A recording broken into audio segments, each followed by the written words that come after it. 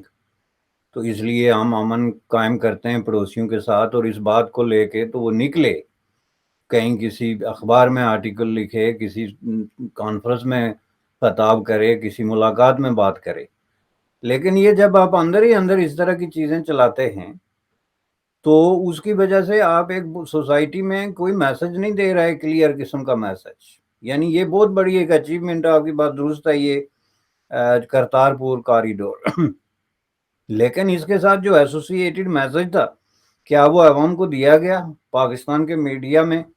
کیا یہ بات ڈسکس ہوئی کہ یہ ایک بہت بڑی اچیومنٹ ہے انڈیا پاکستان کے درمیان اس طرح کے راستے کھلنے کے کیا فائدے ہیں، کیا نقصانات ہیں؟ اس اس کے میں بعد معاف کریں میں آپ کو روک رہا ہوں، انہوں نے جب 25 ملک کے بڑے بڑے صحافیوں کو بلا کے جنرل باجوہ نے بریفنگ دے دی ہے، ان کو کہا ہے کہ بھائی this is what is in the interest of the country, تو کیا وہ ایک میسج نہیں تھا کہ بھائی اب تم جاؤ اور عوام کے اندر اس اوپینین کو تھوڑا سا اسے جو ہے پذیرائی دلاؤ؟ تو وہ کام تو پھر صحافیوں کا بھی کچھ نہ کچھ ہو جاتا ہے، انہوں نے کیا نہیں. نہیں، وہ اس میں سارے لوگ شامل ہیں سر، لیکن لیگیسی بنانے کے لیے دیکھیں ایک پوری ہول سم پرسنالٹی کی ضرورت ہوتی ہے جس کو آپ دیکھ کے بتا سکتے ہیں کہ دس گائے از فار پیس اور دس گائے از فار وار. یہ جو ہے جس کو کہتے ہیں نا پکڑائی نہ دینا. اچھا. باجوہ صاحب نے جو آخری تقریر کی اس میں تو انہوں نے سب پہ پانی پھیر دیا. انہوں نے جو ہے وہ پورا منہ کھول کے یہ کہا کہ 1971 کا جو واقعہ ہوا بنگلہ دیش میں اس میں فوج کا تو کوئی کردار ہی نہیں ہے، یہ تو سب سیاستدانوں کا قصور تھا. اب آپ صرف اس ایک بات کو لے لیں کہ کس طریقے سے وہ فوج کو بری ذمہ قرار دے رہے ہیں ایک ایسے انسیڈنٹ میں جو اول آخر سر سے پیر تک اور ہر نقطہ نظر سے فوج کا انسیڈنٹ ہے. چلیں آپ کہہ رہے ہیں فوج آپ کی ہے، آپ اس کو کسی طریقے سے کوئی فیور دے رہے ہیں دیں، لیکن ساتھ میں آپ جو ہے وہ کیریکٹر اسیسینیشن آف پالیٹیشنز اتنی بے دردی سے کر رہے ہیں. وہ پالیٹیشن تو اس سے 10 سال پہلے جیلوں میں تھے، اندر تھے. ایوب خان ڈنڈے کی زور پہ حکومت کرتا تھا، اس کے بعد بھی اندر تھے. آپ لوگ جو ہے وہ حکومت کرتے تھے، وہاں پالیٹیشن کا رول کیا تھا؟ شیخ مجید کی قبر جو ہے کھود کے رکھ دی تھی آپ نے. اور یہی حال جو ہے وہ دوسرے جو مغربی پاکستان کے بڑے پالیٹیشین تھے ان کا تھا. تو انہوں نے یہ دیکھے، میں نے آپ کو ایک مثال دی کہ یہ آپ کا اصل نظریہ ہے جو جب کھل کے سامنے آتا ہے تو آپ اور پھر اس پہ جھوٹ بولنا کہ جی کل 39,000 قیدی تھے، یہ انٹرنیشنلی ڈاکومنٹڈ نمبرز ہیں جو یونائٹڈ نیشن اور اس طرح کے ادارے، ریڈ کراس اور جو ادارے پریزنرز آف وار کے ساتھ ایسوسیٹڈ ہیں، تو وہ آپ 93 لاکھ سے اتار کے 39 لاکھ کر لیں، یعنی اس کو الٹا گھما دیں، اور آپ اس کے بعد جو ہے وہ اس طرح کے جتنی آپ کی جو باتیں ہیں، ہر چیز میں آپ کا ڈبل سپیک ہے، ہر چیز میں آپ کا ڈبل سپیک ہے، تو پھر آپ اس کو لیگیسی نہیں کہہ سکتے. He left no legacy at all. اس طرح کے لوگوں کو کوئی ڈیفینڈ کرنے کے لیے تیار نہیں ہوتا کہ آپ کو کہیں کو آرٹیکل نظر آ جائے گا، جو کوئی خبر نظر آ جائے گی جس میں لوگ کہیں گے کہ جنرل باجوہ بڑا اچھا آدمی تھا، اس کی نسبت آپ جنرل مشرف کو دیکھیں. حالانکہ وہ چیف مارشل لا ایڈمنسٹریٹر تھا، اس نے جو ہے وہ لوگوں کی بنیادی حقوق پہ اور جمہوریت پہ اسالٹ کیا، اس نے لوگوں کو قید کیا، ان کو بہت برے طریقے سے تشدد کیا، سب کچھ کیا. لیکن آج بھی آپ کو اکا دکا کہیں نہ کہیں کوئی شخص نظر آ جائے گا جو اس کی کسی نہ کسی خوبی کو یا کسی چیز کو جو ہے وہ بات کرے گا. اس کی وجہ ہے کہ وہ ایک پوری ایک جو ہے وہ نظریاتی آؤٹ لک رکھتا تھا، جس سے یہ پتہ چلتا تھا کہ بندہ ہے کیا، بات کیا کر رہا ہے. اس آدمی نے تو اپنے ذاتی مفادات کے لیے،